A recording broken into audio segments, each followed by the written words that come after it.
Bom, agora tá gravando. Ok? Boa tarde, pessoal.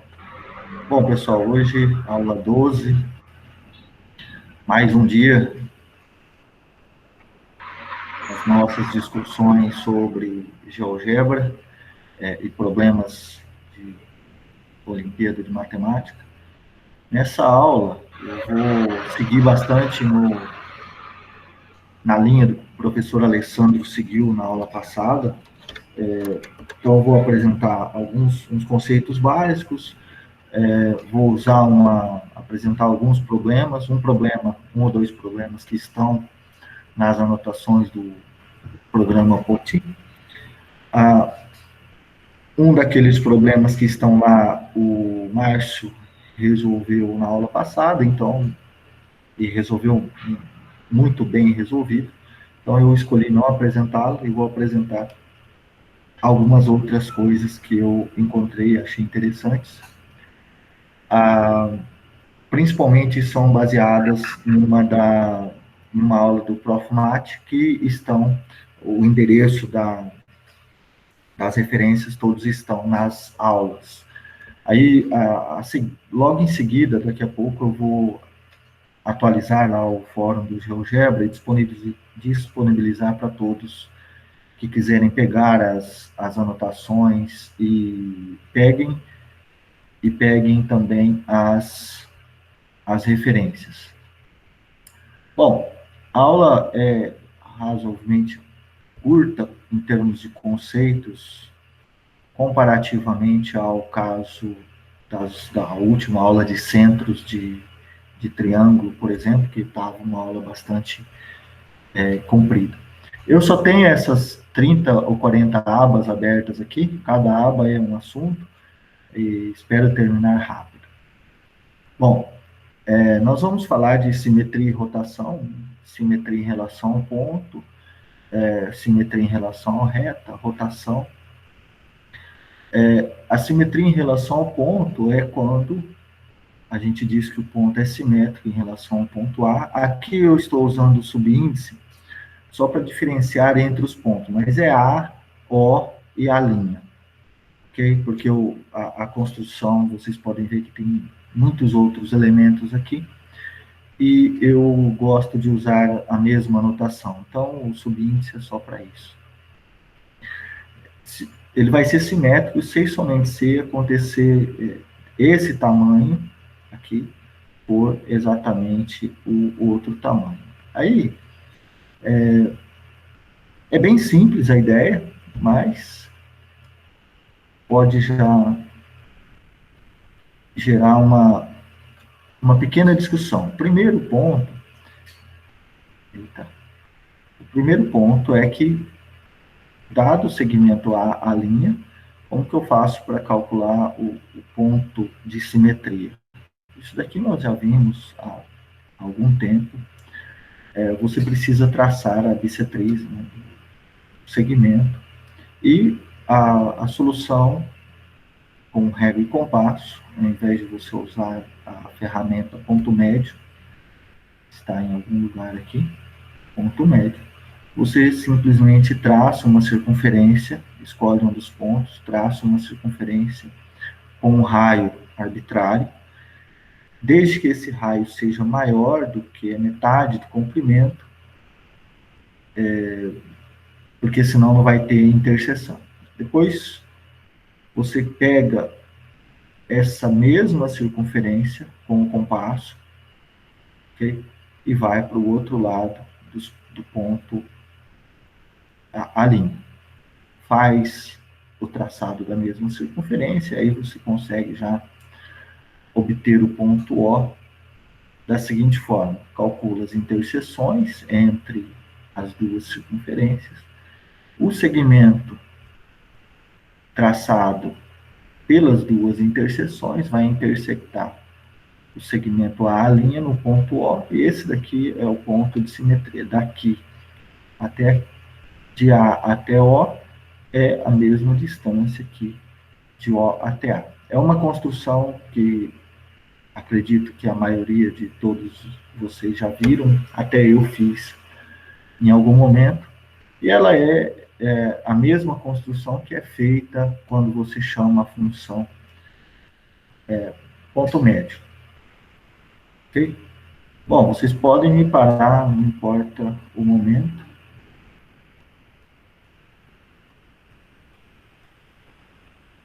Nós começamos a ter problema de novo com o cursor.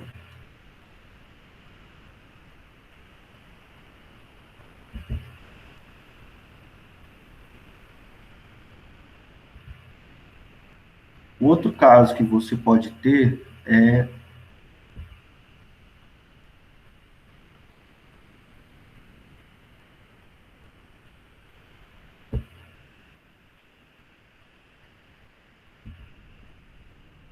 gente, eu vou desligar minha câmera aqui.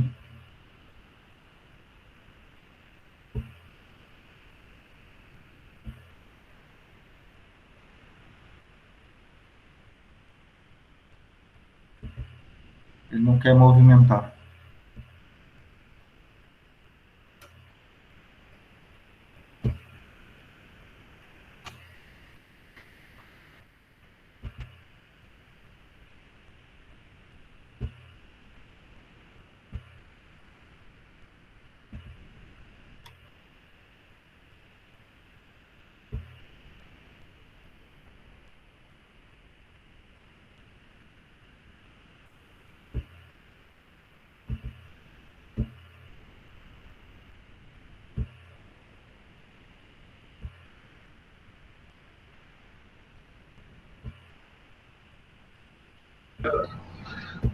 Não quer movimentar.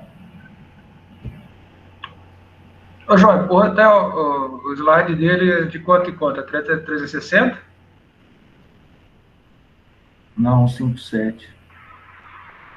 Porra, tá lá em cima lá. Ele simplesmente travou essa tela aqui, que eu não consigo nem clicar mais. Poderia definir o valor também no... É, sim, mas ele não... Mas tá correndo aí, ó. Ah, agora foi. Agora eu já mandei atualizar também.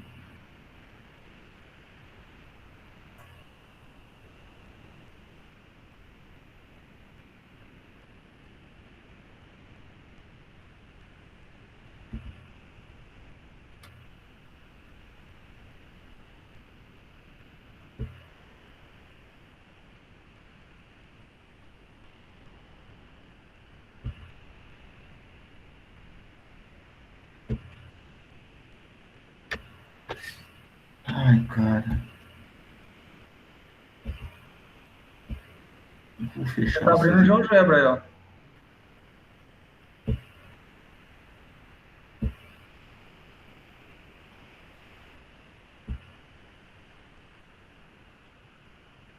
Então, por que ele está abrindo o GeoGebra, sendo que eu não pedi?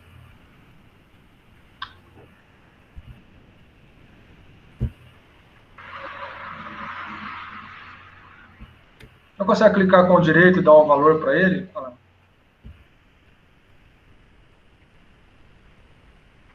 Não, passo 2, está aqui.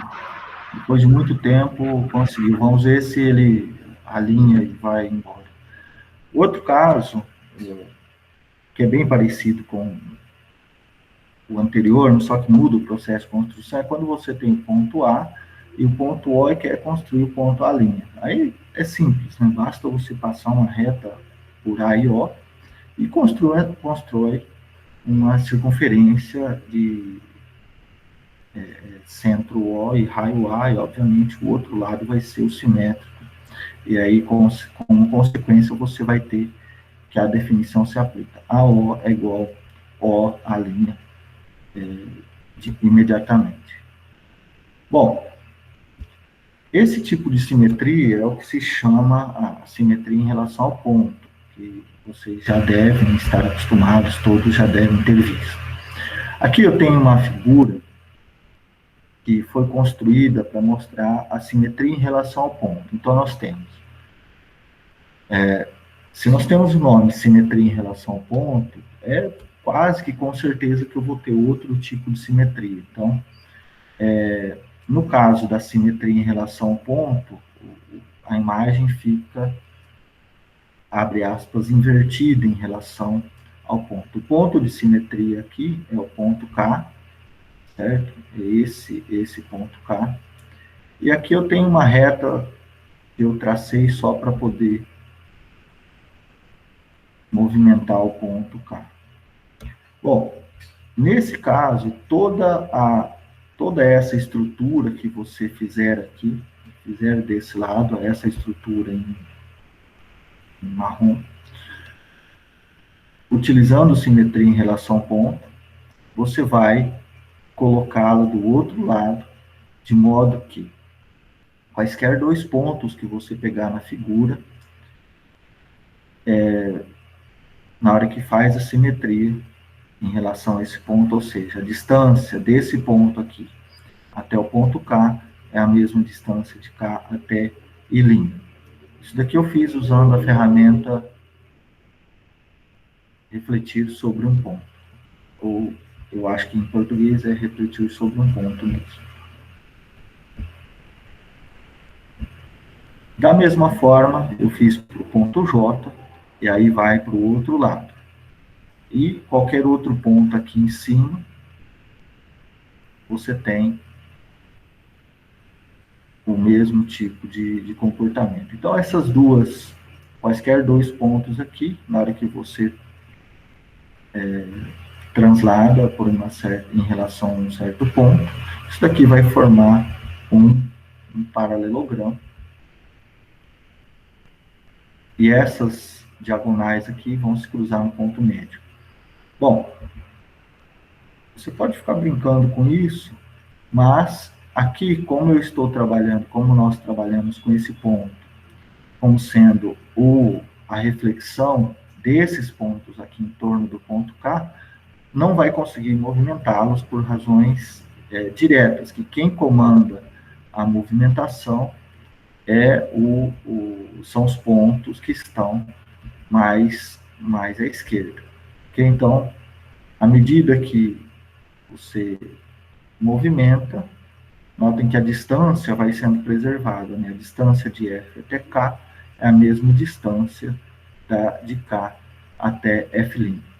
E eu acho instrutivo poder mostrar isso de maneira de maneira mais, vamos dizer, didática, porque você não precisa forçar o aluno a ficar imaginando essa reflexão, porque muitas das vezes, ao imaginar a reflexão, ele pode imaginar a reflexão de outra forma, como sendo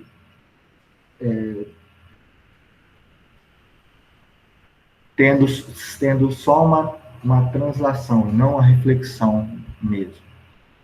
Bom,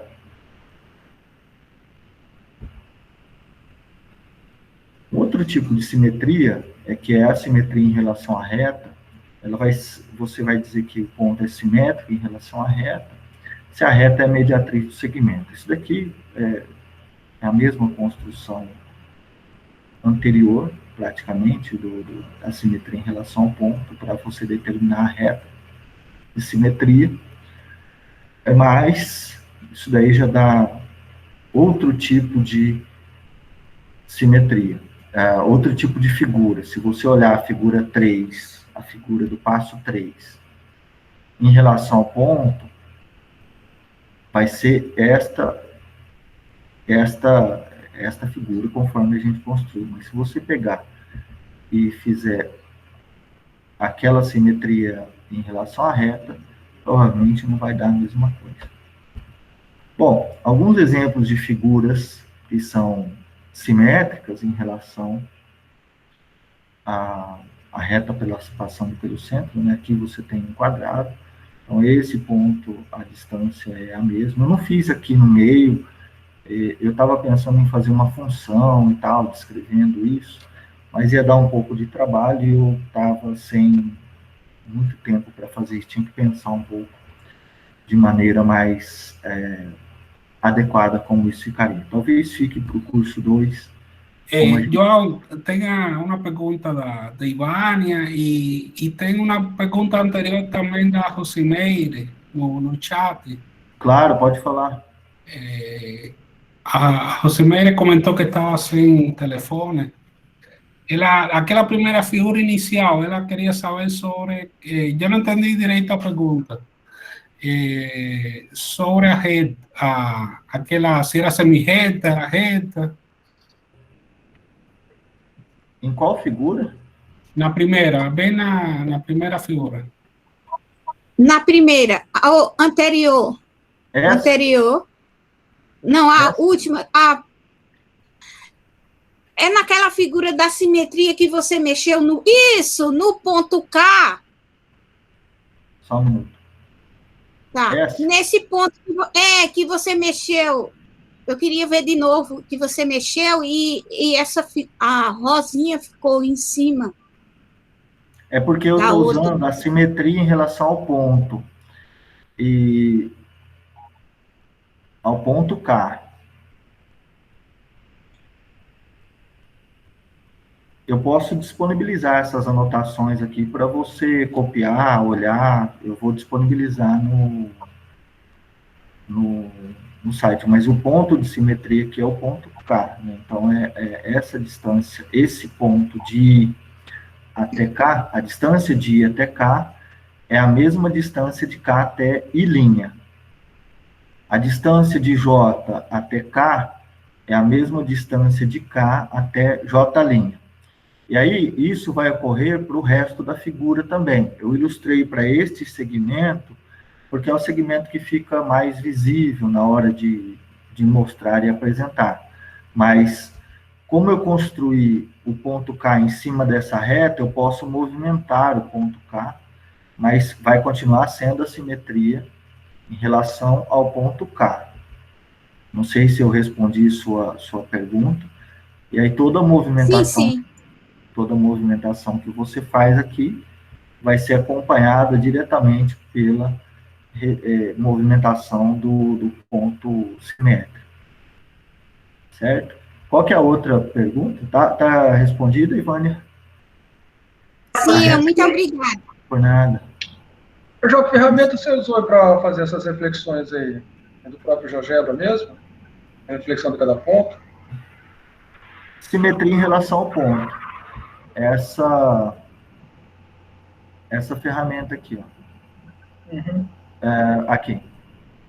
Refletir em relação ao ponto. Você refletiu ponto a ponto ou refletiu todo o polígono? Eu refleti segmento a segmento. Por quê? Não, por nada. Não, eu achei que tinha uma maneira mais eficiente de fazer. Não, eu acho que dá para refletir todo o segmento, o polígono, eu acho. É que isso daqui, eu construí o polígono como sendo uma poligonal, né? Fiz os pontos e depois fechei por segmentos. Por isso que eu tive que usar, eu não usei a ferramenta construir polígono. Ok. Cara, eu deixo o modo ativado aqui. Bom, a outra pergunta era sobre a circunferência? Ou já eram todas essas? O centro da circunferência é uma semi-reta. Eu usei sempre reta, porque eu vou fazer reflexão em torno do ponto. Mas faça a pergunta aí. Bom, nesse caso aqui é só para ilustrar a questão da simetria em relação no caso aqui eu tenho uma simetria em relação à reta, que passa por RP, e aí eu posso ter várias simetrias, né? S e Q, se eu dividir aqui no meio também, eu consigo uma simetria, se eu dividir aqui no meio, essa outra figura também, que é um polígono regular, esse daqui é um outro polígono regular, então vocês vão conseguir simetria muito facilmente. Bom, agora, Quando a gente vai fazer uma rotação, o que você faz? Você simplesmente tem que ter um ponto que você vai rotacioná-lo de um certo ângulo e o ponto fixo, né, que é onde você vai fazer, do meu ponto de vista, uma alavanca para poder rotacionar esse segmento. Então, eu penso nisso daqui como sendo uma barrinha, e aí esse ponto aqui está fixo e você gira isso por um certo ângulo. Aqui nesse caso, o que nós fizemos foi estabelecer um ângulo alfa para fazer a rotação. Então, eu peguei um ângulo inicialmente fixo, no caso aqui, alfa de 60 graus. Esse alfa aqui é quem comanda esse ângulo. E aí, a partir desse ângulo, nós obtivemos o ponto P'. Bom, se vocês observarem bem, vocês vão ver que se eu modificar o alfa, como eu fiz essa construção toda ligada, você vai ver aqui algumas rotações. Então, eu vou rotacionar um ângulo de 79, depois eu rotaciono o P3 por um ângulo de 2 vezes 79. Esse ponto é a rotação do P3 por 3 vezes o 79.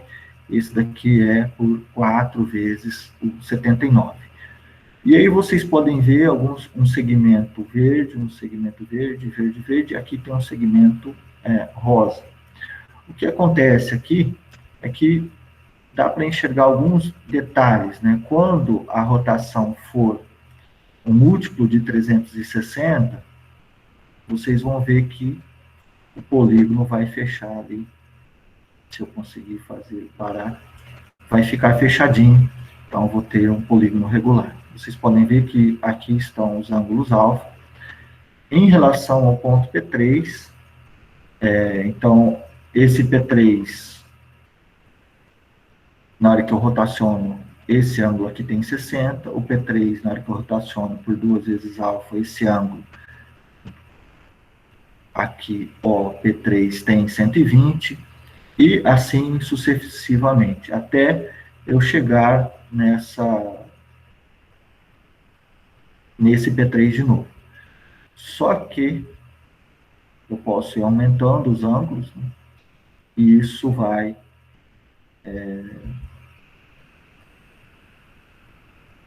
vamos ver, isso daqui vai produzindo polígonos regulares menores. Eventualmente produz um polígono regular. Vocês podem acompanhar aqui os ângulos respectivos, os pontos que são gerados, e aí tem a observação. O que acontece aqui é que quando você tem o alfa é múltiplo de 360, o polígono fecha. Quando não é múltiplo de 360, como esse daqui, você tem as rotações, e aí aqui o polígono fecha, mas não é polígono regular. E aí você pode voltar, se acontecer de você pegar ângulos menores, né? Por exemplo, 45. 45 não fecha. 40 já fecha, né? Porque é múltiplo de 360. E você pode ir brincando aqui para tentar gerar todos os outros polígonos possíveis. Então, aqui eu tenho a alfa de 3, a alfa de 1, obviamente, é um múltiplo de 360. Eu vou tentar discutir aqui mesmo esse processo de construção, porque senão eu iria ter que construir de novo mais lá à frente. Então, o processo vai reutilizar aqueles conceitos que nós falamos eu não me lembro qual aula, na aula 9, sobre centros de triângulo. Eu vou utilizar sequências e o comando zip. O primeiro passo, o estabelecimento do ponto P3 e do centro. Então, esses dois pontos aqui são livres a princípio. O O4 é o centro. E depois, nós estabelecemos o slider, que é o controle deslizante. Faça a rotação do P3 desse ponto P em torno do ponto O pelo ângulo alfa e vou obter o P'. Notem que quando você faz isso, você linka essas duas construções. Então, à medida que você movimenta o P', o ponto movimento alfa, o ponto P' vai ser movimentado de maneira direta. Eu tive alguns problemas aqui nessas construções, porque eventualmente aceitava, pedia ângulo em radianos, eventualmente pedia ângulos em graus, e aí eu ficava um pouco preocupado de chegar aqui na apresentação e estar tudo desconfigurado. Mas eu conferi algumas vezes ontem, testei hoje de novo, aí estava funcionando bem, e eu resolvi deixar assim mesmo. Bom, depois eu construí um círculo de centro e O, e a distância sendo o raio de O. Okay? E, só para mostrar aqui o ângulo, traçamos aí, calculamos, né, o ângulo que é feito. Depois, a título de ilustração, né, para ilustrar os segmentos, o polígono, esses três elementos, eles são gerados de maneira direta, quando você chama a ferramenta polígono, e a partir daí nós vamos à questão de construir esses outros pontos aqui de maneira interativa e fazer esses segmentos sem fazer um a um os segmentos. Então, eu fiz uma sequência, então podem olhar aqui a sequência, de 0 até 2π por alfa. Por algum motivo, ele já faz a conversão direto, mas é onde eu comecei a ter os problemas aqui, ora aceitava ângulo em radianos, ora aceitava ângulos em graus. E aí, a partir de algum momento, ele resolveu que ele ia parar de dar problema. Então, construindo os ângulos, então notem que, novamente, eu vou construir esse ângulo, esse primeiro, né? Se eu vou de 0 até 2π por alfa, o 0 é o primeiro elemento que entra na lista. E aí, eu vou de intervalos idênticos até o 2π. Bom, depois nós pegamos os índices da lista, então esse elemento 0 é índice 1, esse elemento 0,87 é o índice 2. Para que eu fiz isso? Porque eu quero referenciar esses elementos logo em seguida. Então, se você observar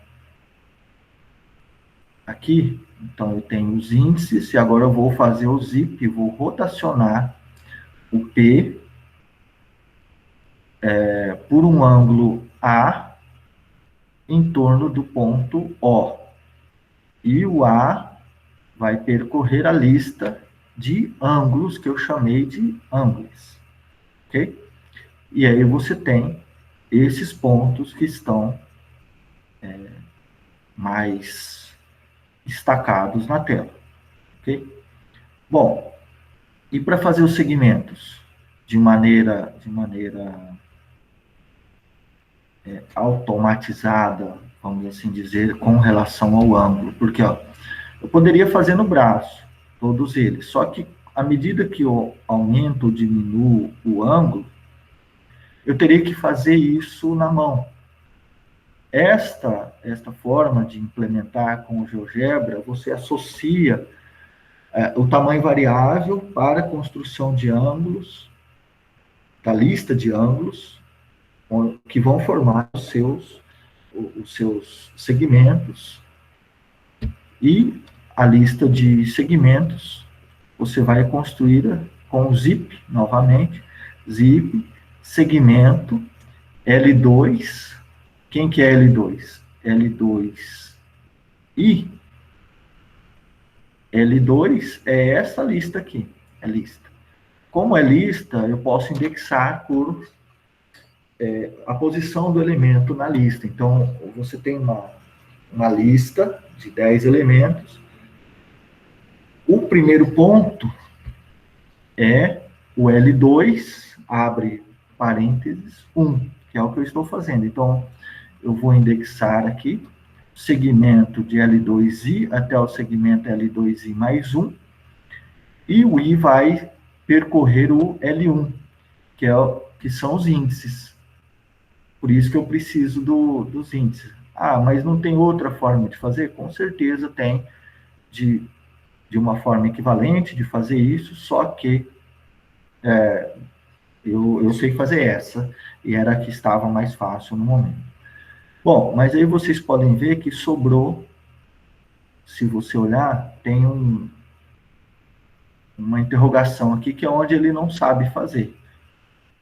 Como eu eliminei esse problema? Eu falei que U é o índice do último elemento da lista 1, ou seja, é índice 4. E aí, eu passei um segmento desse último elemento da lista, que é esse elemento aqui, até o P3. Qual que é a outra forma de resolver? Eu poderia ter adicionado um elemento aqui nessa lista, que é o P3. Fazer uma outra lista no qual eu adiciono o P3. E aí você ficaria com um ciclo fechado, e aí provavelmente isso daqui já resolveria todo o problema. Mas essa é uma solução que me proporciona destacar este valor aqui, porque eu tenho interesse em mostrar. Se eu implemento ela aqui, eu conseguiria trocar a cor, mas eu não conseguiria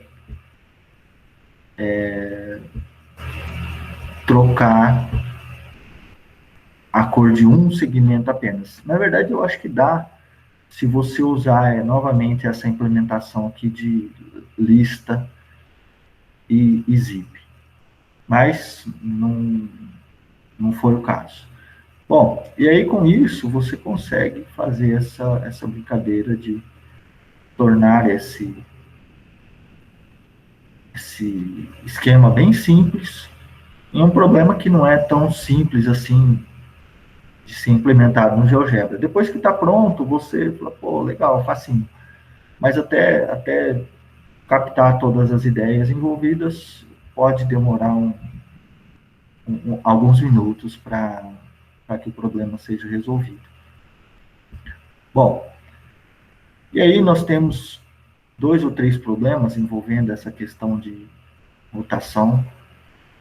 Esse problema está lá nas anotações. Eu tenho o ponto P, faço uma rotação de alfa.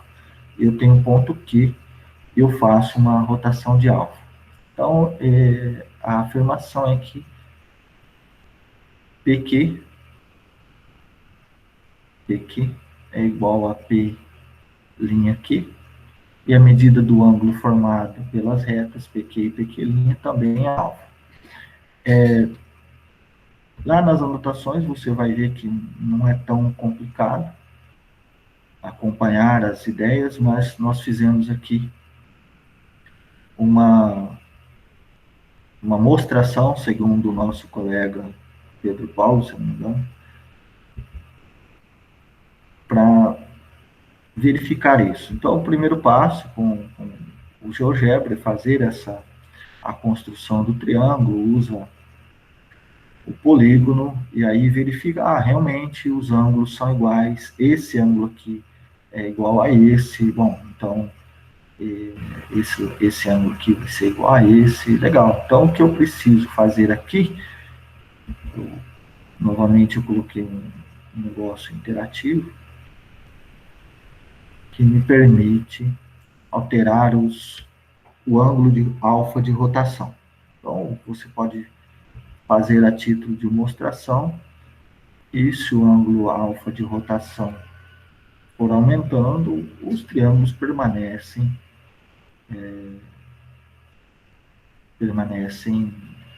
congruentes. Bom, vamos ver que isso é de fato. Então, você pode mostrar isso de maneira razoavelmente rápida, né? Basta você ver que esse ângulo PO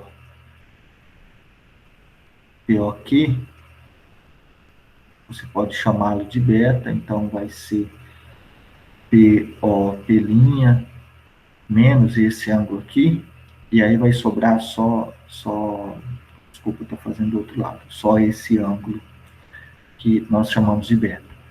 Bom, e agora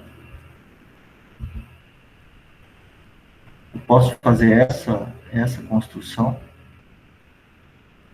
e aí mostrar que esse ângulo aqui satisfaz a hipótese do teorema. Então, o que nós fizemos aqui foi só mostramos que o ângulo beta, que nós chamamos esse daqui, né, beta, e aqui está com outros nomes, é igual a esse ângulo aqui de baixo, e esse ângulo, o segmento OP, OP, é igual ao segmento OP', porque estão sobre o mesmo círculo, da mesma forma para os outros dois segmentos, certo? Bom,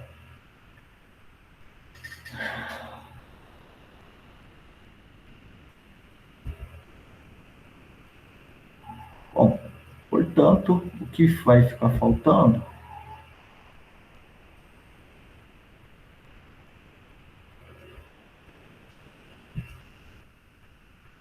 ele comeu um pedaço da minha construção.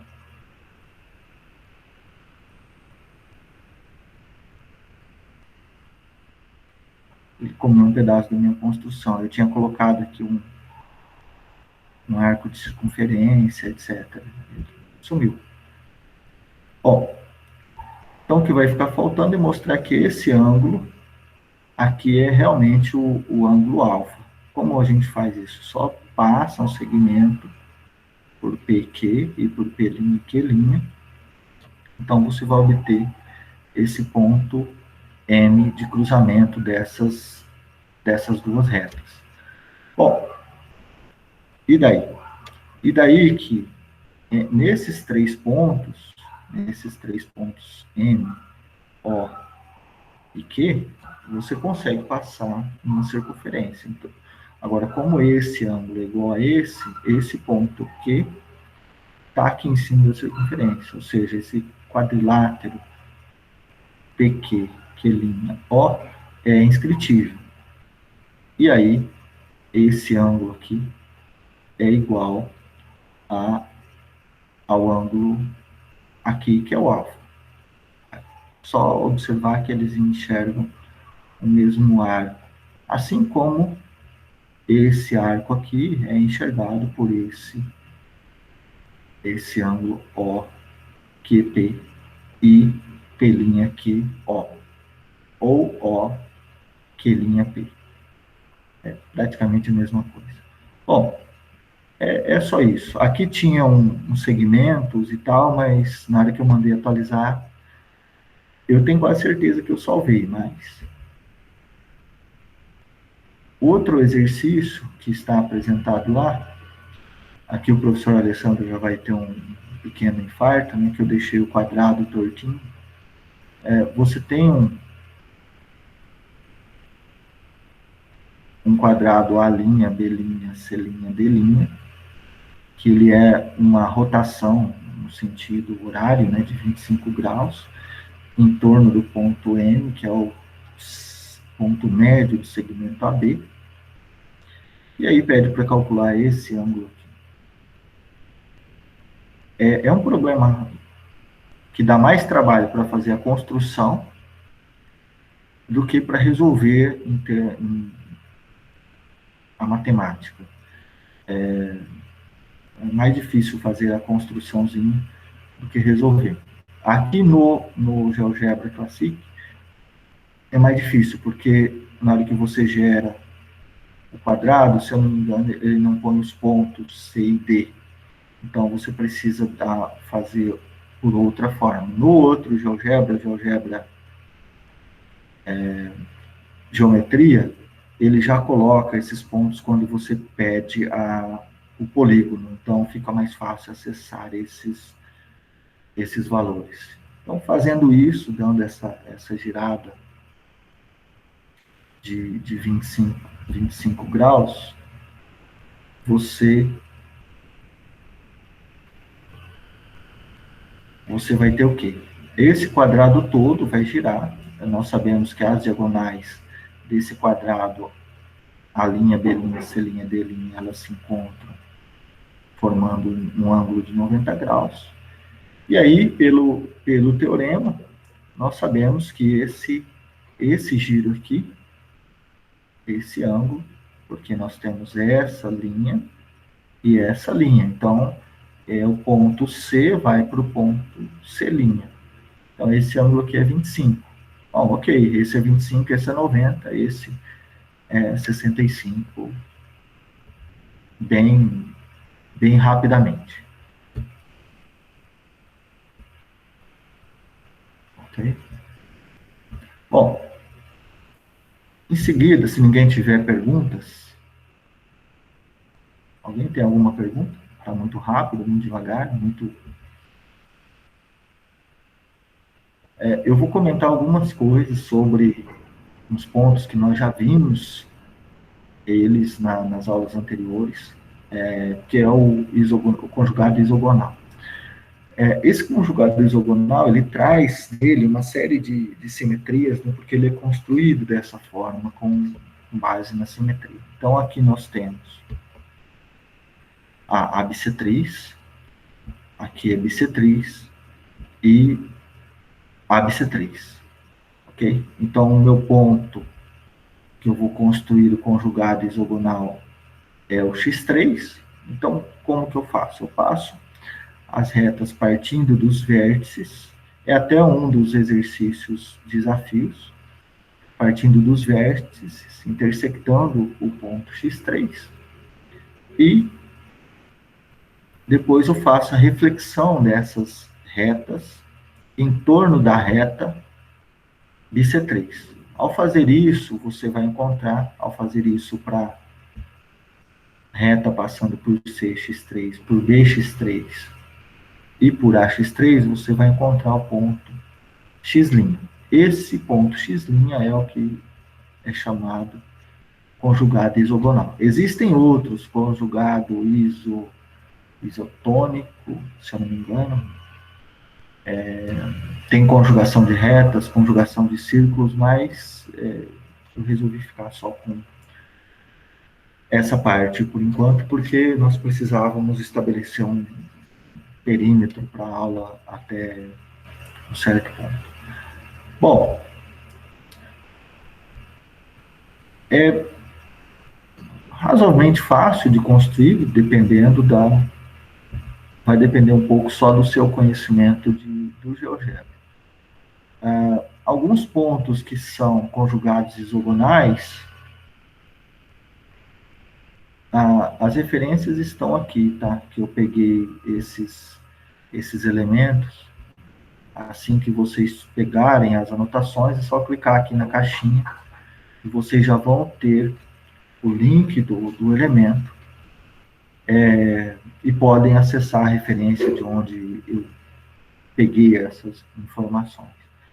Bom, 2 pontos conjugados isogonais que achei interessantes. Existem muitos. Na hora que você pega aquela biblioteca de centros de triângulos, você vai ver que para cada ponto, aí tem mais os conjugados dele. Então, sei lá, tem Feuerbach, por exemplo, esse é o conjugado isogonal de Feuerbach. A título de ilustração, só para vocês, no caso de Feuerbach, que é o ponto centro de triângulo 11, eu tenho o ponto de número 59. Vamos começar aqui em cima. Esse ponto de Carlson é o 19, e o conjugado isogonal dele é o 63.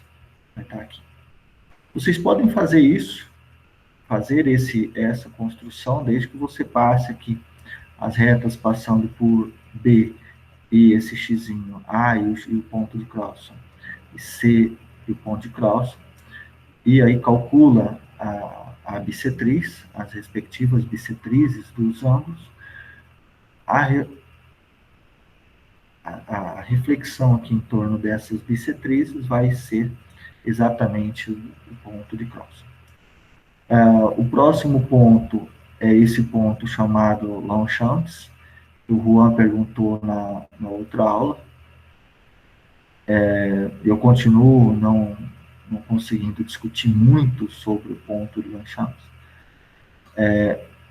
Ele é esse ponto aqui, que é o de número 20, e o conjugado isogonal dele é o de número 64. Isso daqui, 20, 64, 63, 19, todos eles são os índices lá da biblioteca de centros de triângulos, são chamados números de Kimberlin. E aí eu tenho outro ponto famoso, que é o 11, e Feuerbach. E aí resolvi parar, porque senão eu ficaria só falando nomes de pontos e seus respectivos isogonais. Bom. Quem que é o hexagonal do Longchamp, hein? Eu acho que ele não tem um nome. Onde ele tá? Ele está longe.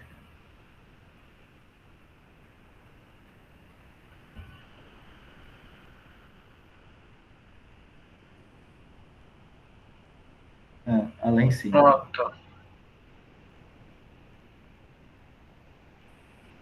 Só reforçando aí, né, o ortocentro e o... Verdade, eu até esqueci de falar deles, verdade. O ortocentro tem o seu isogonal, que também é conhecido como circuncentro. Tá aqui. O circuncentro é o ponto de Kimberley 3 e o ortocentro é o ponto de Kimberley número 4. Bom, aí tem... Professor? Sim?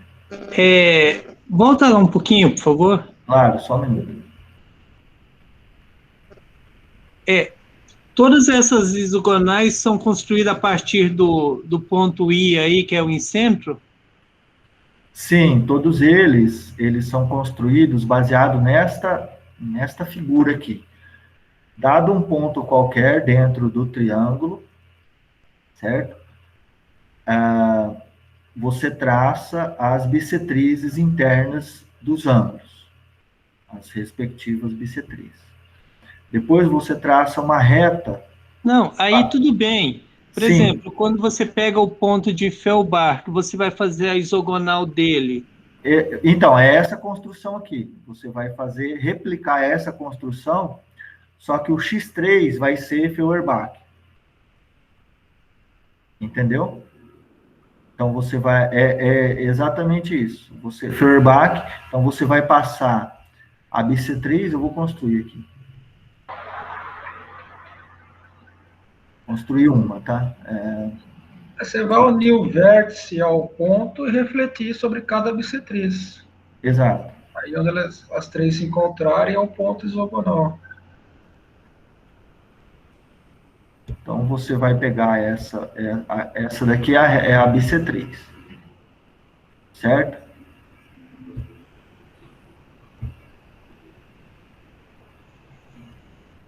Essa é a bissetriz. Então, eu tenho que construir vou passar uma reta aqui. E depois eu vou refletir sobre na verdade, eu tenho que construir outra, né? A mané mesmo.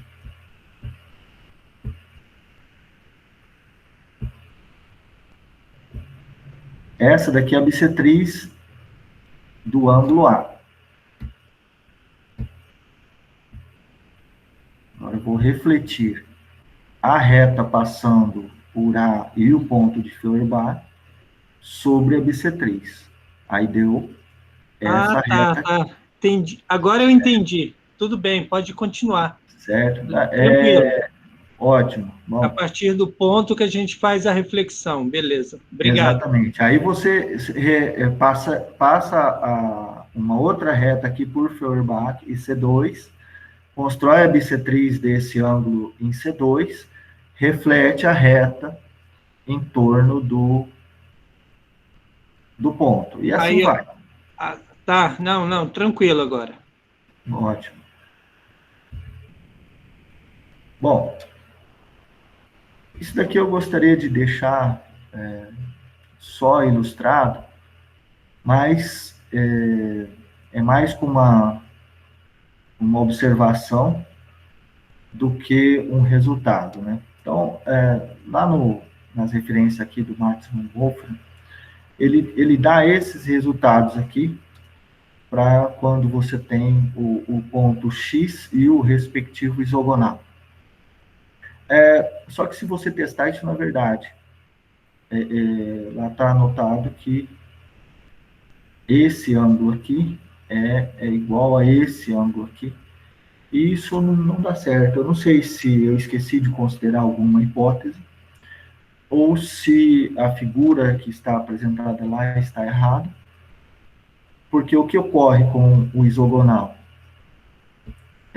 Esse ângulo aqui, o ângulo aqui, A, B, com o ponto isogonal, ele vai ser igual o outro ângulo com o outro ponto que gerou esse isogonal.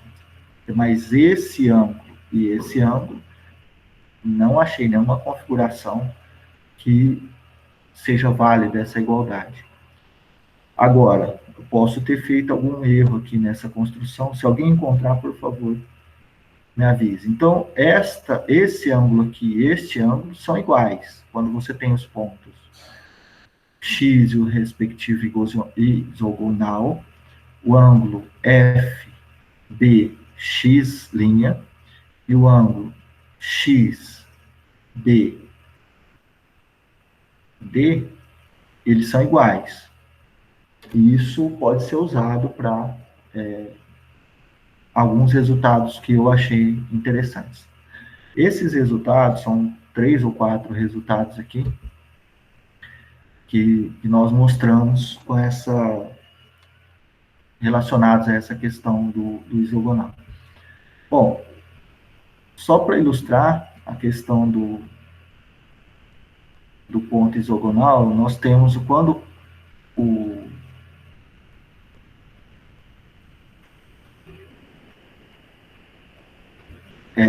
eu tenho os isogonais conjugados das medianas, esse ponto aqui, que é o isogonal conjugado das medianas, ele vai ser chamado simediano. Isso daí o professor Juan até comentou em uma das aulas. Isso daqui é um caso particular de todos aqueles possíveis isogonais que podem ser construídos ali no primeiro passo. Bom, e aí essas retas aqui estão atrapalhando, né?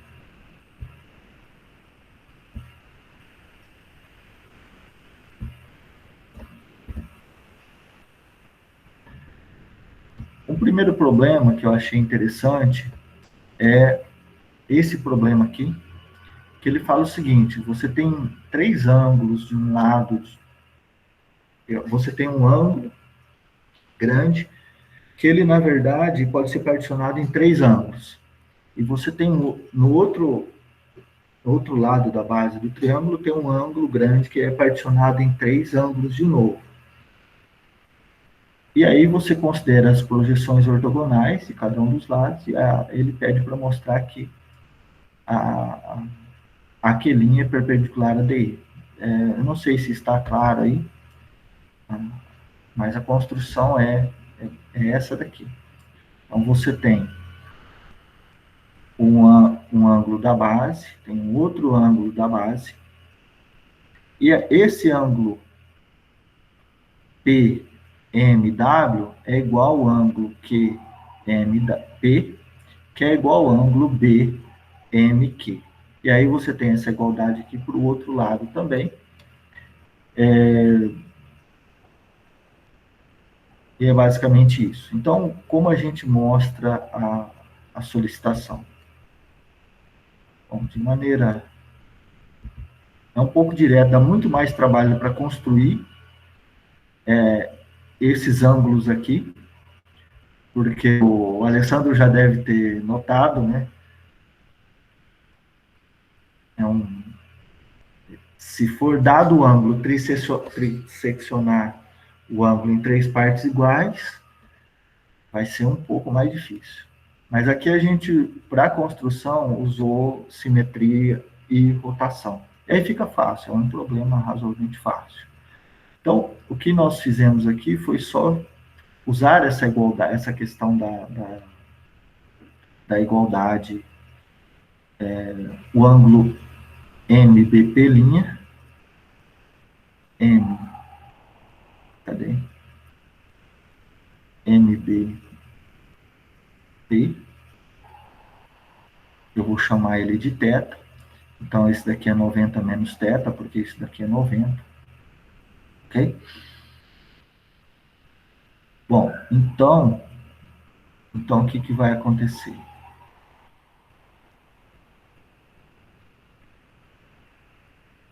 Eu acho que eu me enrosquei aqui. Esse TP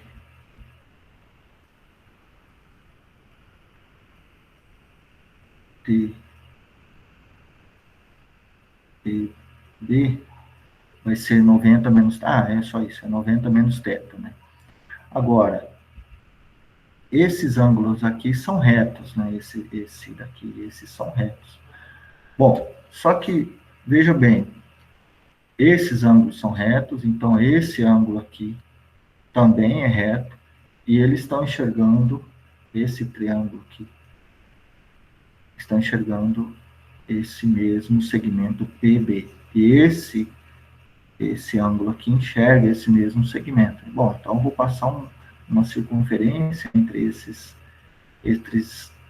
4 elementos aqui, porque é o mesmo argumento que a gente apresentou há algum tempo atrás. Portanto, esse quadrilátero aqui é inscritível, então,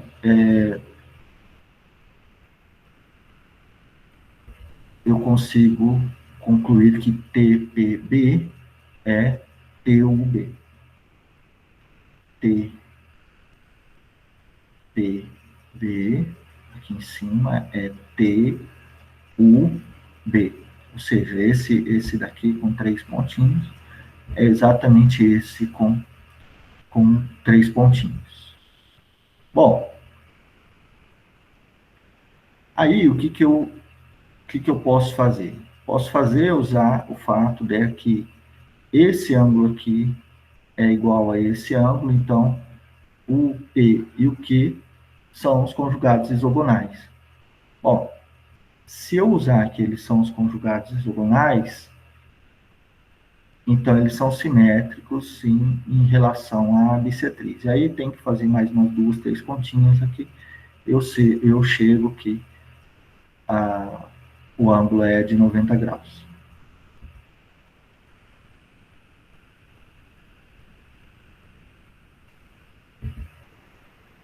Próximo passo.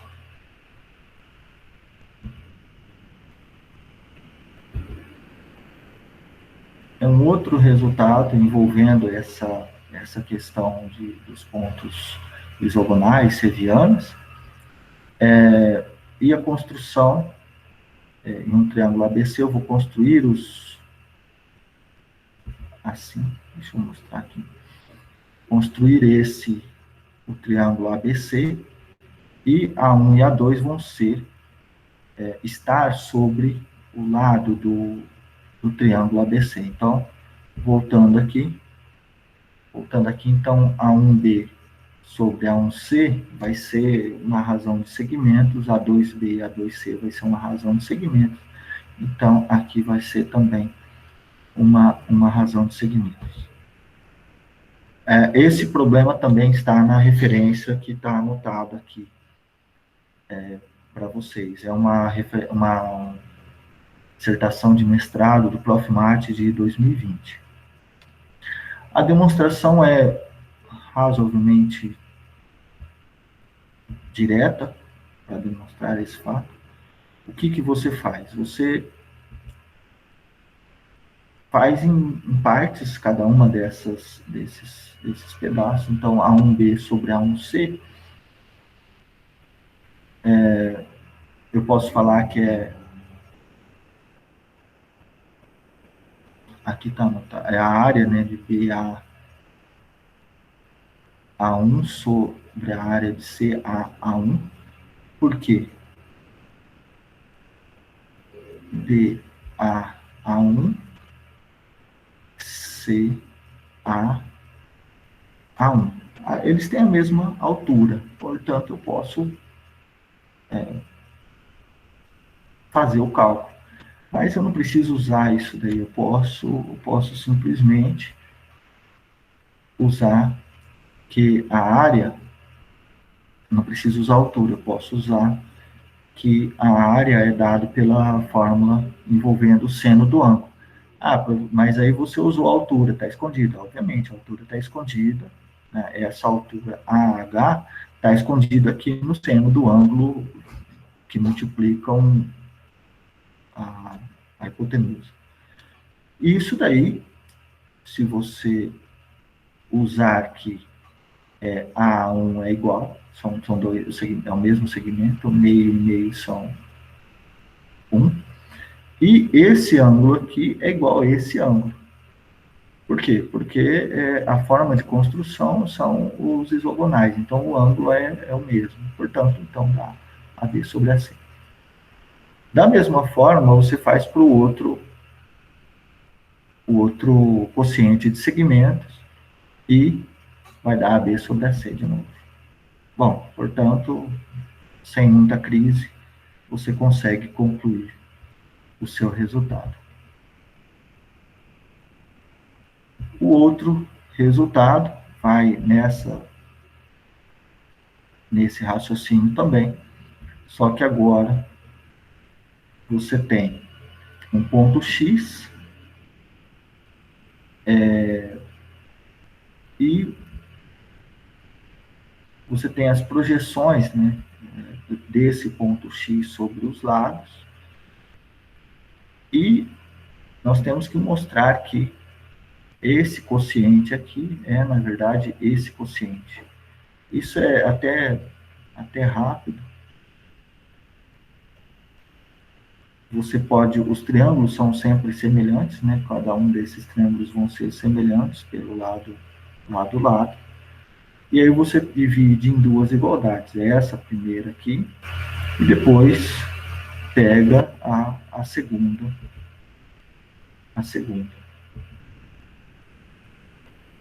Na hora de fazer o quociente, x1 por x2, você vai chegar nesse resultado. Se multiplica em cima e embaixo por meio de BC, você já chega que é um pedaço da área, e vai sobrar um AB sobre AC. Mas a área é sempre a área do triângulo ABC, e pode ser cancelada, vai dar AB sobre AC.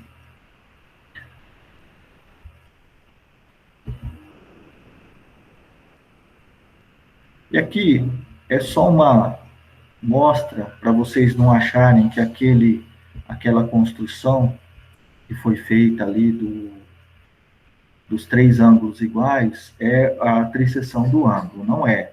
O que foi feito aqui é apenas uma tática utilizando essa questão de rotação. Então, eu peguei dois pontos, construí um ponto que foi rotacionado, eu rotacionei G em torno de F por um certo ângulo alfa, no caso aqui alfa 27 graus, estabeleci um slider também.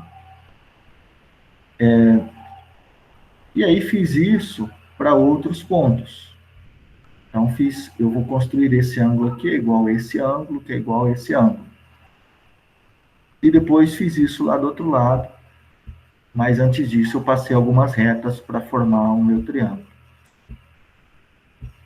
Aí fiz isso do outro lado, então rotacionei esse G em torno de J por um outro ângulo que eu chamei de rotação 2. Então pode ver aqui, ó, tem uma rotação 2 aqui igual a 14.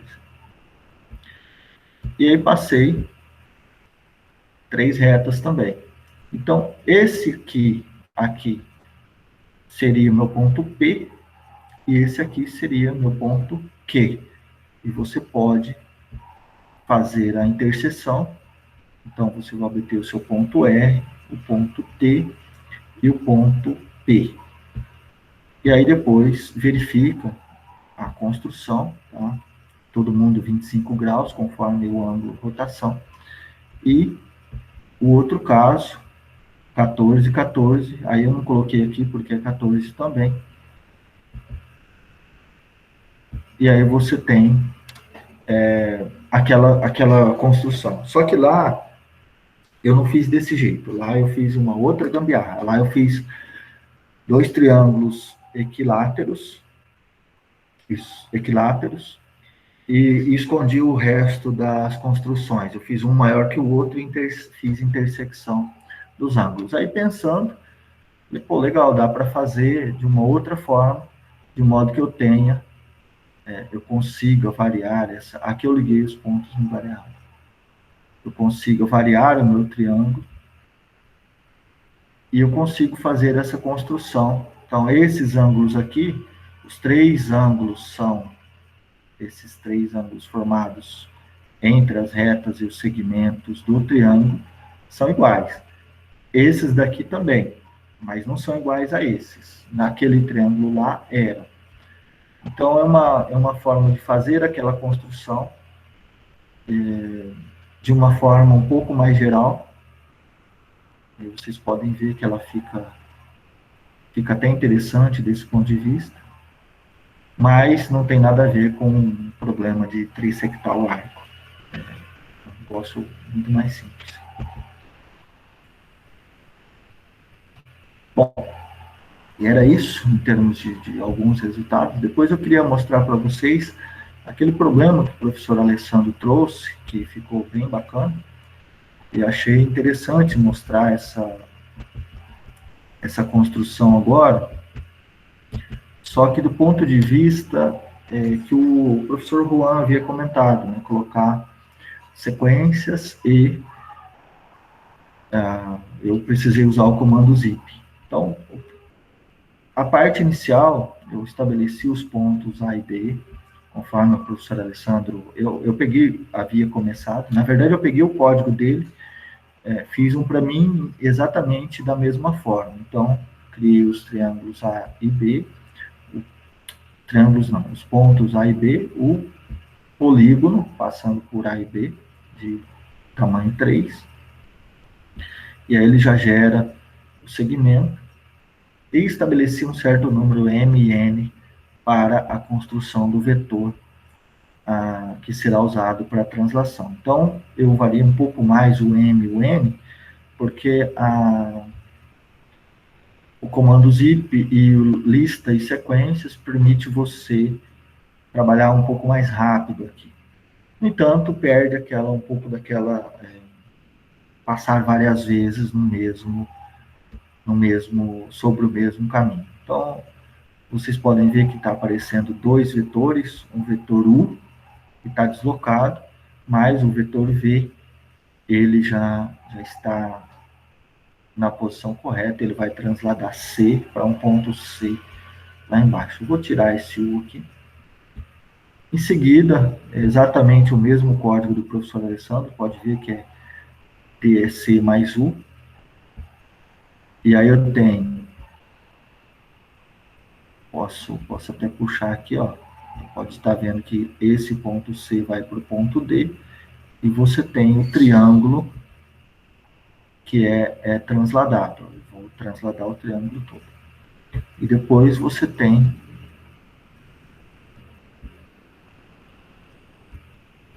começo de entrar o comando sequência. Então, aqui, no sequência, eu fiz exatamente aquilo que o Juan tinha sugerido. Então, sequência de sequências, e usei este cálculo aqui, só que no lugar do M eu usei I, e no lugar do N eu usei J, para poder indexar de maneira adequada, J não, K, indexar de maneira adequada o vetor. Então, sequência, I vector CA mais K vector CB, e aí eu vou variar o I, e depois o K. Então, eu vou variar o I de 0 até N, e o K de 0 até N. Então, dessa forma, o que acontece aqui é que eu associei essas duas coisas. Vocês podem olhar ali, as flechinhas estão se movimentando. Aqui, se eu movimentar as flechinhas, elas vão para o outro lado. E aí você vai falar, pô, tem um monte de vetor aí, vai estragar a visualização. Sim, mas depois a gente tira. Só que essa sequência aqui é uma lista dupla. É como se fosse uma matriz. E nós já comentamos a dificuldade de trabalhar com matrizes. Então, nós fizemos, né, uma sequência simples, que fornece a mesma coisa, só que ela muda a forma de acesso aos elementos dessa lista. Essa lista Flatten L1, ela vai ser uma lista comprida, uma linha. A partir dessa lista, eu construí outros vetores. Só que agora, esse L1, essa L3, podem ver que ele está saindo aqui da pontinha do C, do triângulo, conforme os vetores pré-definidos pelo professor Alessandro, que ele já tinha ilustrado na aula anterior. E depois que você se acostuma com esses comandos zip e sequence, você vai querer só usá-los, porque ele facilita muito a visualização. E aí, a partir do momento que eu construir os vetores, eu vou fazer a translação. Então, o zip, vou transladar o polinômio 1 pelo vetor A, e o vetor A pelo vetor A, sendo que o vetor A vai estar em L3. Ou seja, o vetor A vai ser um desses elementos rosa aqui na minha lista. Então, eu vou aumentar um pouco o tamanho do N agora. E vocês já podem ver uma figura se formando. Eu não vou deixar o zoom muito fora, só para a gente visualizar melhor. Bom, e aí eu tenho o vetor, que o professor Alessandro também definiu, por uma translação de 2 vezes o vetor A. É o mesmo comando, só que agora eu coloquei 2A no lugar de A. Então, eu vou obter os triângulos verdinhos aqui. Então, vamos lá. E aí eu posso usar a questão da assimetria para verificar, para olhar, ou para gerar a minha figura. Então, esse vetor verde escuro é a translação por A, esses verde claros é a translação por B, e aí tem o simétrico aqui embaixo. Se você observar de uma escala um pouco menor, você vai conseguir enxergar os simétricos ali embaixo. Poderia ter feito uma rotação aqui, poderia ter feito uma série de elementos, obviamente. Mas aí depende do quanto você quer gastar de tempo. E aqui, nessa parte inicial, eu fiz aquela translação por meio. E aí, nesse momento, me surgiu a seguinte ideia. Pô, será que eu não posso fazer uma translação do tamanho que eu quiser. Então, eu defini um slider novamente, e agora eu vou transladar por uma quantidade que eu queira. E aí eu consigo ficar movimentando. Eu posso agora adicionar o rastro, já está adicionado. Mas então eu consigo, com o slider, utilizar o comando zip e fazer todo esse processo de translação de uma única vez. Vamos ver aqui, de uma distância maior. Vocês podem ver que agora, como eu estou transladando por valores maiores que 2, eu vou sair aqui desse tipo romboedro em verde claro. E aí a gente pode ficar brincando aqui. Lógico, poderia adicionar outros elementos, valores menores, maiores. Menores, talvez se você adicione valores menores, você preencha melhor de maneira mais fina a figura. Bom, mas é uma ideia. Então, uma ideia, uma construção que pode ser feita para mostrar o potencial, não é uma construção terminada. Então, agora eu vou tirar esse vetor aí, eu vou tirar esse 6, e aí eu tenho algo bem simétrico, muito parecido não, exatamente aquilo que o professor Alessandro tinha feito. E a título de ilustração, eu coloquei aqui um círculo dentro de um desses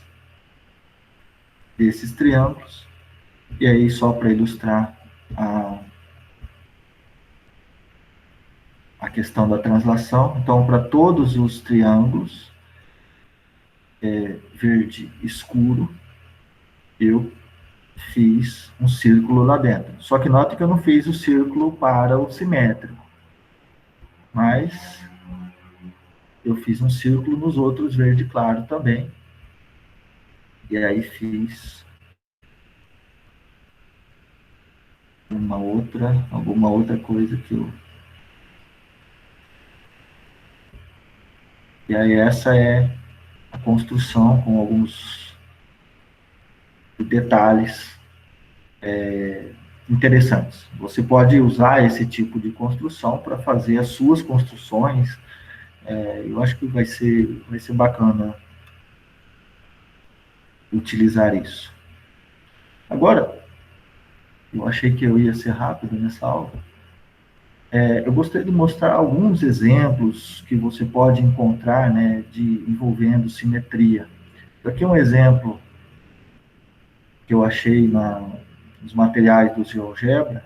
Então, para construir uma figura que é razoavelmente bonita, e você pode baixar e salvar na sua pasta. Agora o GeoGebra ele já está colocando, ele já coloca as pessoas assim, adiciona as pessoas, então eu não posso copiar a figura simplesmente da pessoa e ficar para mim. Eu acho ótimo isso, porque eu não preciso me preocupar em escrever o autor ali. Ele fala, olha, fulano, é você que mexeu, mas é do fulano.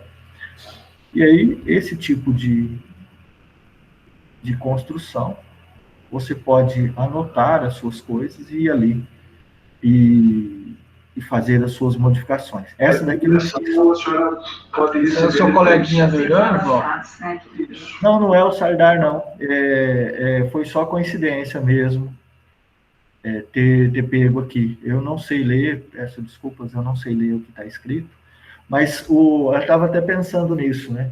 Mesmo não sabendo quem é a pessoa, mas o que ele escreveu ali no Mathematiquês, eu sei, a gente sabe, é uma língua universal, né? As pessoas, eu não sei ler o nome do autor, mas nós conseguimos utilizar um recurso que uma pessoa lá do outro lado do mundo deixou. Aqui eu estava com a ideia inicialmente de fazer umas translações da figura, mas aí estava levando um pouco de tempo e eu estava mais interessado em mostrar alguns recursos do que fazer só a translação. É por isso eu resolvi apenas mostrar a figura. É uma das que eu achei, das milhares que eu achei interessantes aí, é uma figura razoavelmente simples, só que a construção dela, se você abrir as anotações do GeoGebra, não é tão simples assim, mas eu acho que vale a pena olhar essas figuras. Uma outra que são feitas tudo com retas, né? Tudo segmento de retas. Exatamente, tudo isso daqui são apenas segmentos de retas. Se você diminuir aqui as retas, você vai ver, né? Dá para perceber vai, desce, vai, etc. Isso é o mais impressionante, né? Parece que você gera uma curva, na verdade, né? Aqui, por exemplo, aqui em cima, mas que são apenas segmentos de retas usados recursivamente. O interessante desse tipo de construção é que eles usam recursivamente os comandos zip, lista e sequência. Então, vocês vão perceber que comandos zip, sequências, são recorrentes. Aqui eu tenho um exemplo que mostra uma certa simetria também. E esse daqui é o caso simples do que se chama espirográfico. Essa construção espirográfica tenta reproduzir um dispositivo que parece que existia há bastante tempo, e você faz esse traçado. É um equipamento físico que você pode comprar, não sei onde acha, na internet, e fazer esses traçados assim, simétricos. Essa daqui é uma delas, uma das possíveis, porque essa construção é um dos casos mais simples. Aí, Ô, João, o caminho cor-de-rosa aí, como é que você obteve? O que está... Qual é o ponto que está... esses pontos aqui, ó, na ponta da cruz. Se você olhar os pontos... você tem um...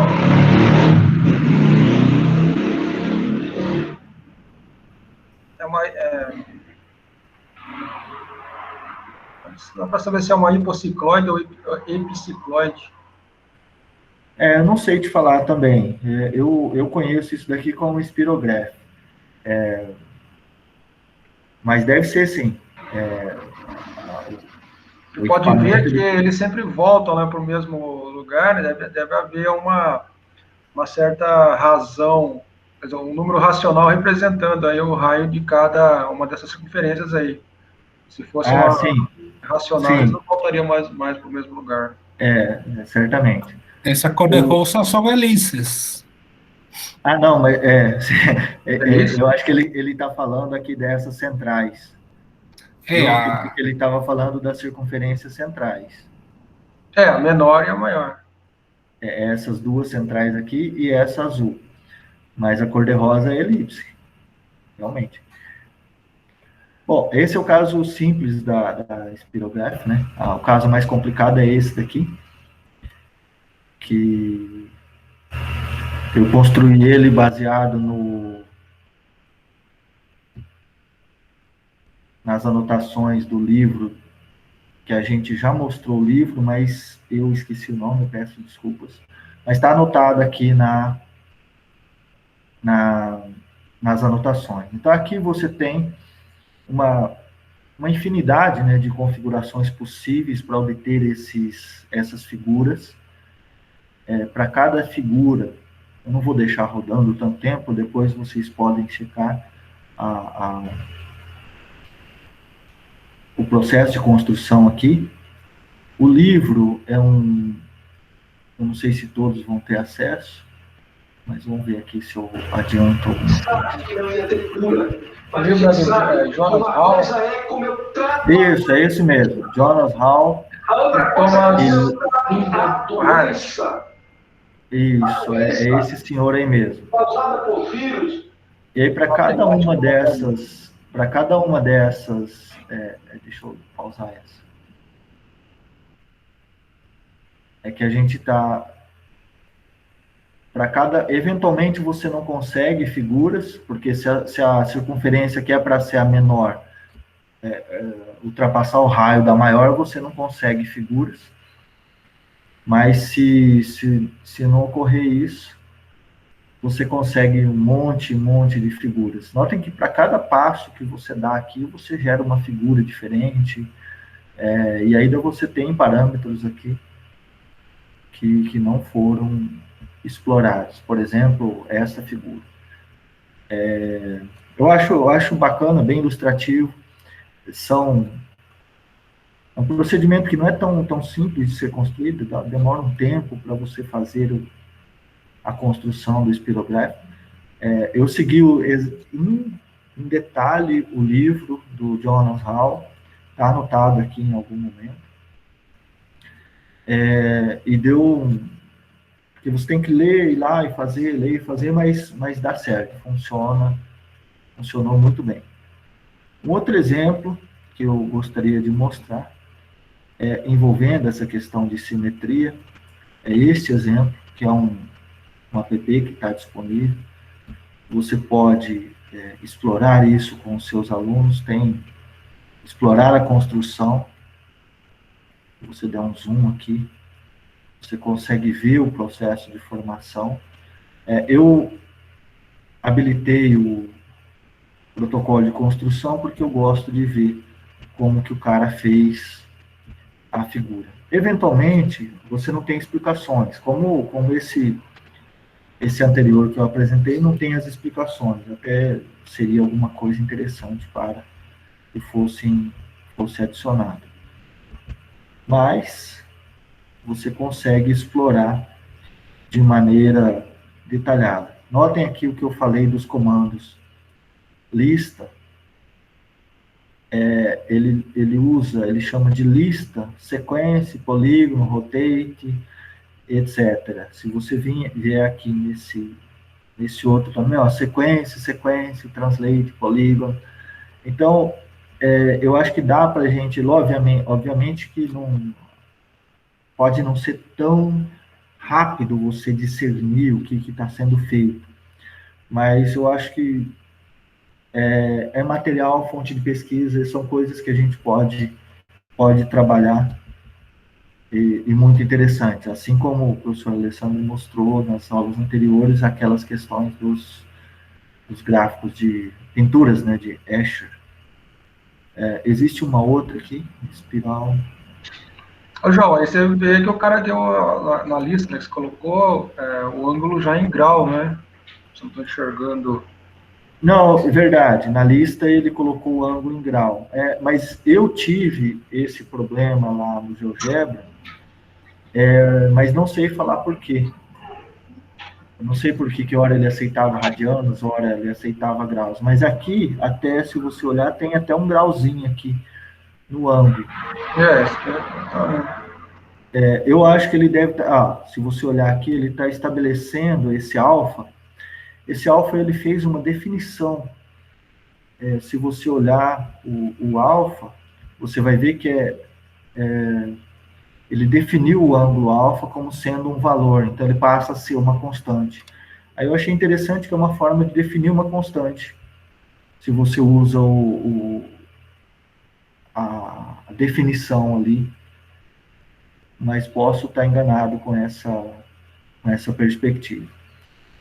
Uma outra figura envolvendo rotação e homotetia que está aqui nesse livro, assim, você gasta um tempo só olhando as figuras que estão aqui no livro, esse main chart. E aí eu vou tentar fazer algumas figuras, se o meu GeoGebra permitir, mas ele não está animado, não é um gráfico que está animado. Então você pode fazer homotetias, tem diversas possibilidades, fazer outros tipos de construção, modificar as rotações, alterar o polígono, etc. Se você levar em conta que aqui são possibilidades, você vai ter infinitas aí. Mas, a título de desenvolver os estudos e conseguir gerar material bacana para as aulas, eu acho que vocês vão aproveitar bastante esses materiais. Eu acredito que todos saibam, né, como copiar a atividade. Se quiser editar, entender qual que é a atividade, aí vai abrir já na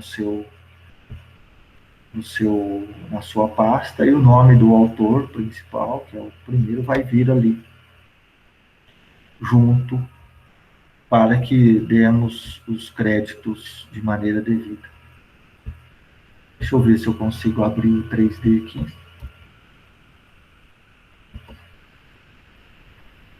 Essa daqui é um tipo de simetria também. Deixa eu dar um F5.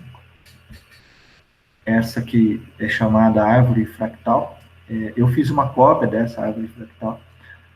O autor inicial é esse, o Juan Carlos Ponce Camposato.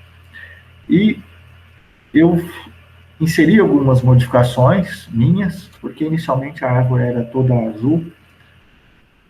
E aí eu falei, não, vou colorir um pouquinho essa árvore para tentar entender também o processo de construção. Então, inicialmente, pois não? Não, ali era outro Juan, não, Juan, não. Não é o Juan, o professor Juan, nosso colega, é um outro Juan Carlos.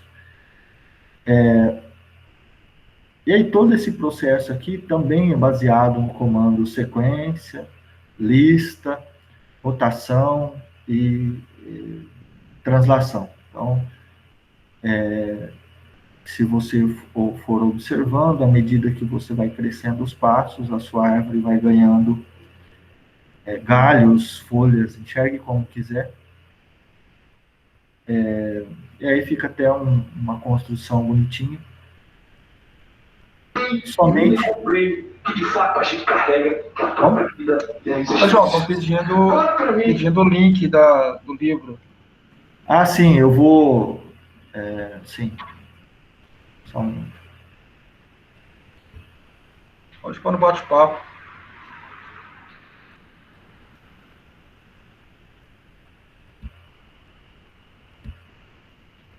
Agora é achar ainda nas suas abas, né?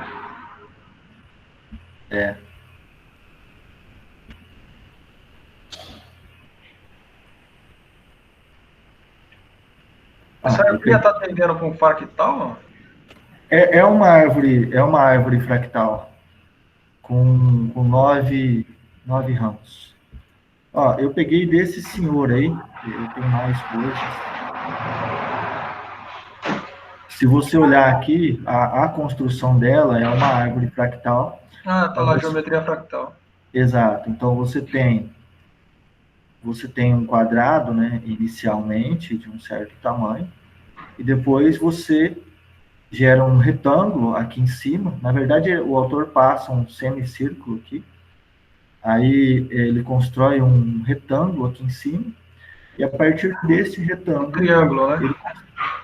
Desculpa, um triângulo retângulo, e a partir desse triângulo retângulo define os lados desse novo quadrado, e esse quadrado menor vai ficar rotacionado de um certo ângulo.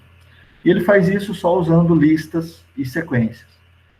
O que eu fiz foi inserir as modificações de cores. Eu não fiz quase nada em termos de modificações. Eu abri mais para poder entender melhor como o autor trabalhava esses detalhes.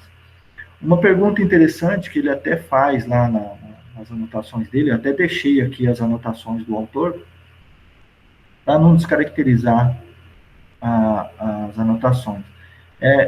Qual que é a área dessa figura, né? Porque se são quadrados sempre, tudo aqui é quadrado, todos eles são sempre quadradinhos. Vamos dar um zoom aqui. Por exemplo, vamos aqui no...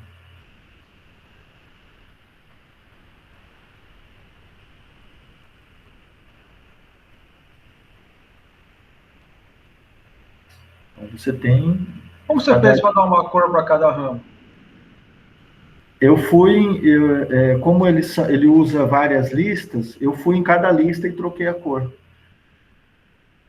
Eu fui no braço mesmo. São 9 listas? 9 listas, exato.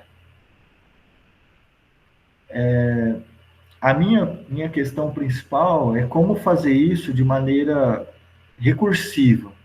Eu não sei se, no momento, eu não sei se o GeoGebra permite recursividade. Eu acredito que permita, mas eu não sei usar. No momento, eu não sei. Mas eu achei bem bacana utilizar, verificar olhar essas coisas e... Mas, você falou a questão da área aí, né? Pitágoras, né? A área dos 2 quadradinhos verde é igual à área do quadrado laranja aí. Legal. Não, eu nem fiz conta. Se é um triângulo retângulo, né? É óbvio, né? Bom, então a gente já pode calcular de cabeça a área da árvore.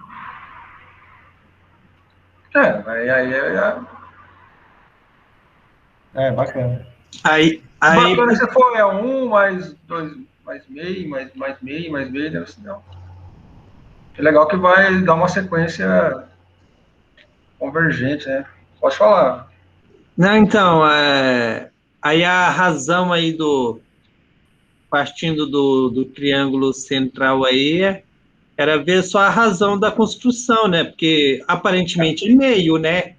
Aparentemente. O autor dá uns números aqui, mas eu não fiquei muito preocupado em fazer toda a leitura. Eu fiquei mais preocupado em esse meio raiz de 2 aí, se o quadrado for unitário, né? Ali é a diagonal. Exatamente, é um quadrado unitário. Isso. Bom, esse daqui é o link onde está o livro. Esse do Juan só inventa moda, né? Exatamente. Juan Carlos Ponce Camposato. Bom, esse daqui eu não estou conseguindo abrir. E aí tem um outro, que é o do Mentra, novamente, que esse cara tem uma certa criatividade para fazer figuras. Então, você tem muitas figuras que você consegue construir a partir dessa... Já vou mandar no chat. Por favor, gastem um tempo, olhem esses autores aí, que vocês vão ver que tem coisas muito bacanas que dá para a gente explorar muito nessa questão de geometria, simetria, trazer um pouco dessa interatividade, né, do GeoGebra. Vocês podem ver que aqui ele adiciona até um esquema de cores para ir mudando.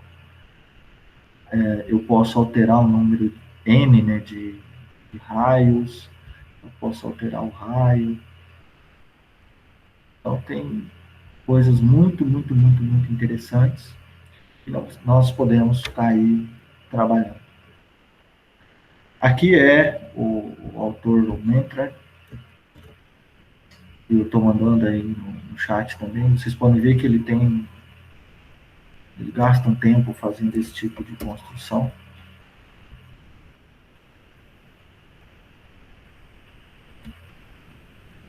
Essa daqui é a minha. Eu só queria abrir essa daqui, que é, se eu não me engano, a garrafa de Klein. Bom, era isso por hoje. Espero que tenham aproveitado um pouco dessas... E o desafio, João? E o desafio. Eu esqueci do desafio.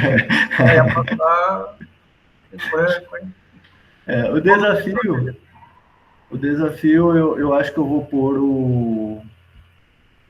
eu vou colocar lá mas vai ser algo relacionado a essa construção aqui, onde nós vamos ter os pontos P e Q. Peço desculpas, eu esqueci do desafio. Fiquei tão empolgado com as figurinhas ali que não coloquei o desafio. Mas acho que vai ser algo aqui nesse sentido. Para variar, eu esqueço sempre o desafio, né? não quer atualizar. Gente, alguém tem alguma pergunta, alguma reclamação?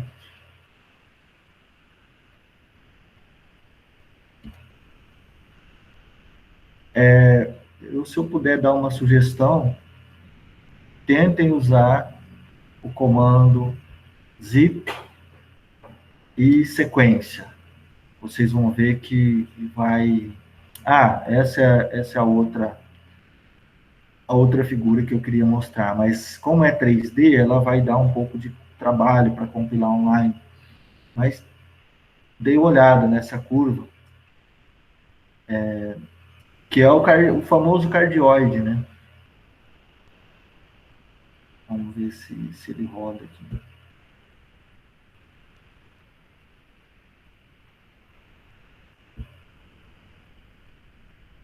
Mas ele tá muito lento.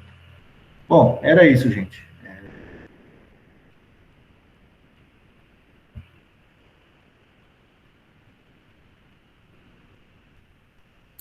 Muito bom, João. Aí, como a Tana comentou, o material fantástico para a gente continuar explorando aí as simetrias e as construções. Sim, eu optei nesse momento em focar mais nessa questão de construção inicialmente e mostrar a capacidade, né, do GeoGebra, porque você pode ver que nem esse último gráfico que foi apresentado aí do Mentor, com esse cardioide, a construção da árvore fractal. Isso daí, até pouco tempo atrás, era um recurso, a gente pode dizer, difícil de ser feito na mão, nem pensar, né? Porque praticamente impraticável. Mas com algumas poucas linhas do GeoGebra e um pouco de persistência, é possível mostrar isso de maneira bem razoável. E fora aquelas construções de Escher, se vocês procurarem, vai ter muita construção relacionada a essa questão de Escher, esses tessellations aí. Dá para abrir todos eles e explorar e verificar essas questões de construção. E aí eu tive que... fiz essa opção e achei que seria interessante.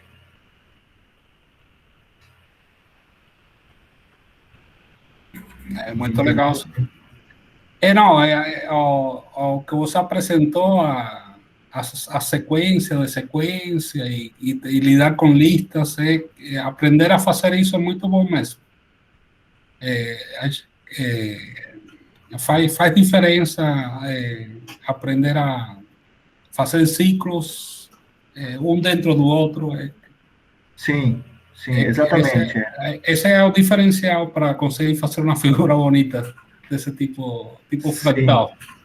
Sim, acho que uma ideia mais para frente, eu, pelo menos, minha ideia é continuar explorando essa questão de sequência e listas, justamente para essa questão dos fractais e a construção de figuras, porque vocês viram que eles meio que automatizam um pouco, e aí você evita, principalmente quando usa lista, sequência de sequência ou zip, você evita aquele viés de programação que a gente tinha, pelo menos quando eu aprendi programação, de loops encaixados, né? For, I, for, J.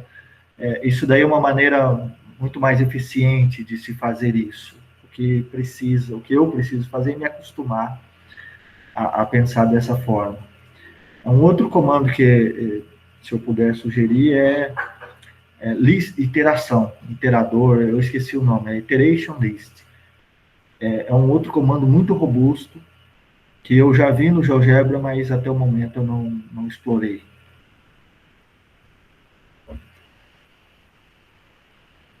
Que legal. Quando você mencionou a trisecção do ângulo,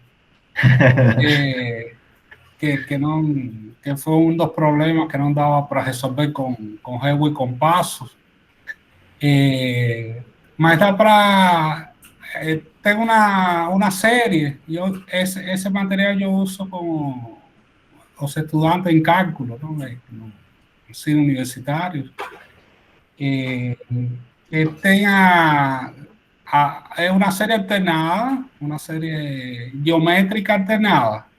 Un tercio es igual a un medio menos un cuarto, más un octavo, menos un 16avo, y así por diante.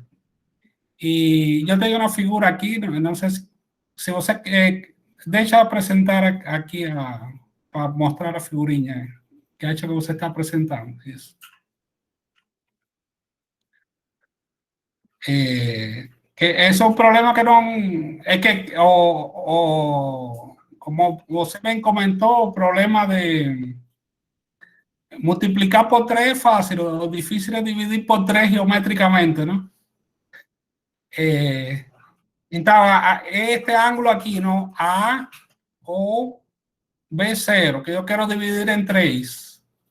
Entonces, la idea es deja aumentar aquí el tamaño de letra, que los archivos antiguos yo siempre tenía letras pequeñas, ¿no? Para tener un tercio puede ser escrito como una suma infinita, como una serie. Entonces sería un medio menos un cuarto más un octavo menos un 16avo. Aquí son potencias de 2 y es una suma alternada, un más menos. Entonces yo quiero dividir este ángulo aquí en 3. Entonces yo comienzo dividiendo en 2. Entonces aquí tengo B1. Dividir en 2 no es problema, es echar a bisectriz. Esta de aquí es a bisectriz de este ángulo que yo quiero dividir. Y ahora yo tengo que gestar un cuarto. Entonces yo tengo que pegar este ángulo, o B1, 0, B2, y dividir a metades. Entonces llego en este punto. Esta es la bisectriz de este ángulo de aquí. Ahí estoy sumando los 2 primeros termos. Yo tenía más un medio menos un cuarto. Y ahora tengo que sumar un octavo. Entonces, entre B2 y B3, entre este ángulo de aquí, tengo que encontrar a bisectriz. Y ese o B4. Esta é a quarta aproximação do problema. Não, desculpa. Somando peraí. Eu estava aqui no B1, que dividia a metade. Divide a metade e vou restar. Então, vem aqui para o B2. Agora divide a metade entre B1 e B2. E aqui vou vir para B3. B3 está na bisectriz de B1 ou B2. Aí somei um oitavo. E restar um 16avo entre B3 e B2. Vou para a bisectriz. Então, este B4 é uma aproximação. Os 3 ángulos idênticos são estes indicados aqui com vermelho. Este é 1, 2 e 3. Então, o B4 é uma aproximação da terceira parte, até ordem 4, não? Se eu quero ter o valor exato, eu teria que fazer infinitos passos. Então, essa é a ideia da série, não? Que isso se explora aí no cálculo 2. Não sei se ficou claro a explicação. Ficou legal, achei que é bacana. Eu já estou pensando... Isso ilustrar geométrica, esta é uma ilustração geométrica de esta série de aqui. É uma ilustração geométrica dessa soma infinita. Aqui eu tenho uma soma infinita de termos. A primeira aproximação seria esta, que só pego um meio. A segunda aproximação é um meio menos um quarto, este ponto. Aí a terceira aproximação, até mais um oitavo, aí eu tenho este ponto. Y ahí yo cada vez voy alternando y cada vez me aproximo más de un tercio, que es a dividir o ángulo en 3. Eso, o dividir en 2 es fácil, mas es que de un paso para otro está dividiendo por 2 y alternando destinado. En un caso, yo voy para cima, después voy para atrás, voy para cima y después voy para atrás. Esa es a ideia de ilustrar geometricamente a série, que é a trissecção do ângulo.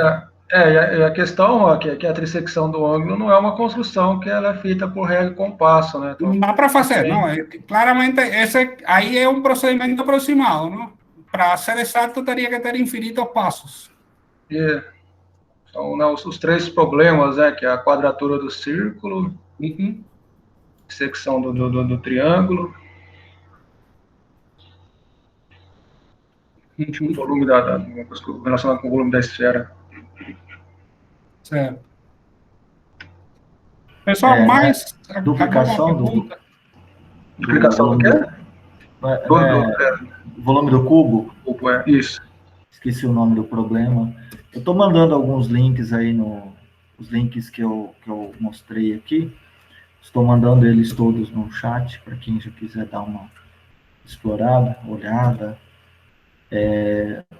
Eu estou pensando aqui, Juan, como fazer isso daí no GeoGebra, né? Dá para fazer utilizando sequência também, sim. É exatamente isso. Dado um ângulo θ, então só estou maquinando aqui como eu faria a divisão, como eu construiria os 3 pontos. Tem o comando somatório também aí no GeoGebra. Sim. Tem sequência e tem comando somatório. Mas acho aí que basta com sequência. Sim. Basta com usar o comando sequência. Eu não fiz eu devia ter feito com sequência, que na época acho que eu não sabia usar a sequência, não? Eu fiz essa daí faz bastante tempo atrás. Bom, o bom de apresentar as coisas é que o Juan está sempre com... já tem muita escola nessa parte de geometria, isso é bacana. A gente vai trocando muitas essas informações. Muito bom.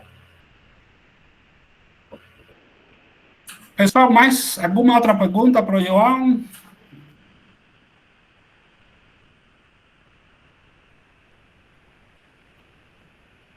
Todo mundo cansado já? Bom, então a gente pode fazer uma pausa e aí a gente retoma às 5 horas. Se alguém quiser perguntar ainda, dá tempo.